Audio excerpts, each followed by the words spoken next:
Salut à toutes et à tous, c'est les Principes Talosiens. Bienvenue sur ma chaîne et bienvenue dans la première vidéo consacrée au résumé de livres philosophiques. Dans cette vidéo, on va explorer l'ouvrage qu'on appelle les Fragments d'Héraclite. Les Fragments d'Héraclite sont ces phrases énigmatiques qui nous sont parvenues au travers de doxographes comme Diogène Laërce, Sextus Empiricus ou encore Clément d'Alexandrie, mais également de philosophes comme Platon, Aristote ou Parménide. Ces fragments contiennent en fait les idées principales de la doctrine d'Héraclite. Bien que nous ne connaissions pas très bien sa période de vie, on pense généralement qu'il a vécu entre 544 et 480 avant Jésus-Christ à Éphèse, une ville de l'actuelle Turquie où on pense qu'il est né et y est mort. Héraclite est un philosophe présocratique, c'est-à-dire un philosophe qui est né ou qui a vécu avant Socrate. Il est décrit comme un personnage assez misanthrope, replié sur lui-même et obscur, même dans ses textes, parfois difficiles à interpréter.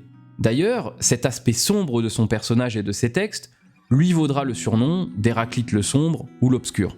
Étant donné que les fragments d'Héraclite ne constituent pas un ouvrage complet et ordonné, je vais m'atteler à vous décrire et à vous présenter ses idées essentielles et les points cruciaux de sa doctrine. Héraclite, dans ses fragments, expose 4 idées principales. Commençons par l'idée la plus célèbre, le changement perpétuel. Il est un adage connu d'Héraclite chez les philosophes qui dit qu'on ne se baigne jamais 2 fois dans le même fleuve. En fait, cette phrase exprime l'idée que tout dans l'univers est en mouvement et que tout change constamment. Si on reprend l'exemple de l'adage, le fleuve dans lequel on entre peut sembler le même, mais l'eau qui y coule est en réalité toujours différente. De manière analogue, tout dans notre vie et dans l'univers, ou le cosmos, est en état de flux. Les choses changent, les circonstances évoluent.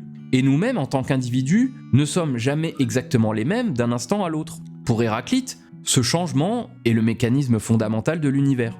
La seconde idée clé chez Héraclite est celle de l'unité des contraires. Il croyait que les contraires étaient nécessaires à l'existence de toute chose et qu'ils ne s'opposaient pas, mais au contraire qu'ils se complétaient. Il disait par exemple « La route qui monte et la route qui descend est une seule et même route ». Cette citation montre que les opposés ne sont pas vraiment opposés, mais plutôt 2 faces ou 2 visions d'une même réalité. Héraclite applique cette idée à toutes les dimensions de la vie. Le jour et la nuit, la vie et la mort, le chaud et le froid. Pour lui, ces contraires sont interdépendants. Il n'y a pas de vie sans mort et pas de chaud sans froid. C'est cette tension, cette opposition entre les contraires qui génère l'harmonie de l'univers. Le 3e point important dans la philosophie d'Héraclite, c'est la croyance en une force unificatrice derrière tout ce changement et ses contraires, et qu'il appelle le logos. Le logos, que l'on peut traduire par raison, ou même parfois par discours, bon, pas certain que cette traduction colle dans ce contexte, est une loi universelle qui régit l'ordre de l'univers. Bien que tout soit en perpétuel mouvement et que les contraires existent et se complètent, le logos assure lui une cohérence dans tout cela. Il représente l'intelligence ou le principe directeur qui maintient cet ordre dans le chaos apparent. Le logos, il est évidemment invisible, mais il est partout, et tout est guidé par lui. Héraclite disait que, bien que ce logos soit toujours présent, la plupart des hommes ne le reconnaissent pas. Autrement dit, même si le changement et l'harmonie des contraires sont des réalités constantes et immanentes, peu de gens en ont une compréhension profonde, et c'est d'ailleurs la raison qui motive sa misanthropie. Enfin, dans les fragments d'Héraclite, le feu occupe une place symbolique importante. Il disait que le feu est l'élément primordial, celui à partir duquel tout change et se transforme. Et cela vaut pour tous les autres éléments, comme l'eau, la terre et l'air. Tout est la conséquence d'une transformation du feu. Le feu représente l'énergie du changement, la force de transformation qui est à l'œuvre dans l'univers. Tout comme le feu consume et se transforme sans cesse, l'univers est un processus de création et de destruction permanent. Dans les fragments, Héraclite se trouve des ennemis philosophiques. Je pense que c'est relativement justifié. Son plus virulent critique n'est autre qu'Aristote. Ce dernier, entre autres choses, rejetait l'idée que tout soit en mouvement perpétuel, car cela rendrait impossible l'établissement de science des phénomènes et de toute connaissance fiable du monde, car les choses doivent avoir une essence immuable pour qu'on puisse les connaître. Aristote ne s'arrête pas là.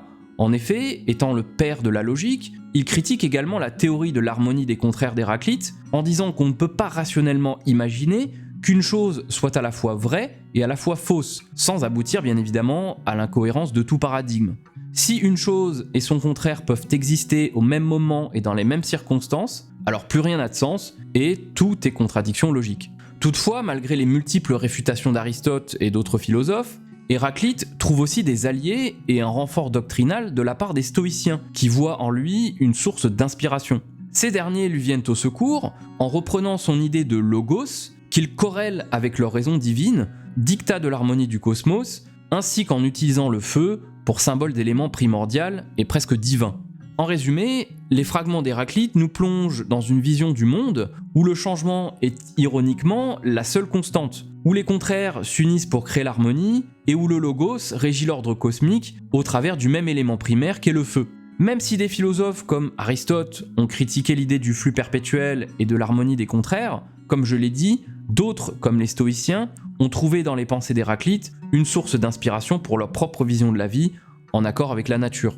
En ce qui concerne mon avis sur cet ouvrage, je dirais qu'il est plutôt positif. Bien qu'en réalité, il ne s'agisse pas d'un ouvrage dans le sens classique du terme, mais plutôt d'un recueil de citations et de phrases d'Héraclite, reprises, utilisées ou critiquées par multiples philosophes et doxographes de l'histoire, je pense que c'est un recueil intéressant, instructif et qui mérite tout de même que vous vous attardiez sur son contenu. Je reconnais que le format fragmentaire peut parfois laisser le lecteur sur sa faim, car les idées ne sont pas développées de manière continue comme dans un traité. Toutefois, c'est précisément aussi cette incomplétude qui rend la lecture fascinante. Chaque fragment est comme un morceau de puzzle philosophique qui invite à une réflexion plus profonde et à relier les points entre eux. Cela demande une certaine exigence de la part du lecteur, mais en même temps cette exigence est ce qui rend l'ouvrage si enrichissant et qui laisse une grande place à la réflexion personnelle du lecteur, incitant à une interprétation active. Merci d'avoir suivi ce résumé sur les fragments d'Héraclite. Si vous avez aimé le contenu de cette vidéo, n'hésitez pas à lâcher un petit pouce bleu et surtout à vous abonner. Moi je vous dis à bientôt pour une nouvelle vidéo de résumé d'ouvrages philosophiques. Allez, tchuss!